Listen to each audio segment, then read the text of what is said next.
ইস্টবেঙ্গলের সামনে বড় লক্ষ্য হচ্ছে এএফসিতে ভালো ফলাফল করার। সেই মতোই কিন্তু শক্তিশালী দল গঠন করছে ইস্টবেঙ্গল। আইএসএল চ্যাম্পিয়ন মিডফিল্ডারকে দলে সই করিয়ে বড় চমক দিল লাল হলুদ। কে সেই চ্যাম্পিয়ন প্লেয়ার জানার জন্য এখনই চ্যানেলটাকে সাবস্ক্রাইব করে নাও, তাহলে ইস্টবেঙ্গলের সমস্ত লেটেস্ট আপডেট পেয়ে যাবে।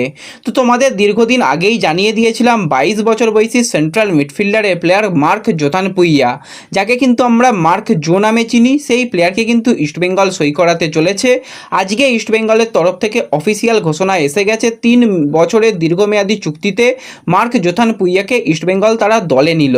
তো হায়দ্রাবাদের হয়ে কিন্তু মার্ক জোথানপুইয়া চ্যাম্পিয়ন হওয়ার সাথে সাথে ভারতের আন্ডার-23 দলেরও সদস্য মার্ক জোথানপুইয়া। তো শক্তিশালী দল গঠন ইস্টবেঙ্গল করলো এবং প্লেয়ারটার যদি লাস্ট সিজনে পারফরমেন্স দেখো, অসাধারণ মাঝমাঠ সহ কিন্তু বেশ কিছু পজিশনে ফুটবল খেলতে পারে মার্ক জো। তো তোমরা কতটা খুশি কমেন্টে জানিও।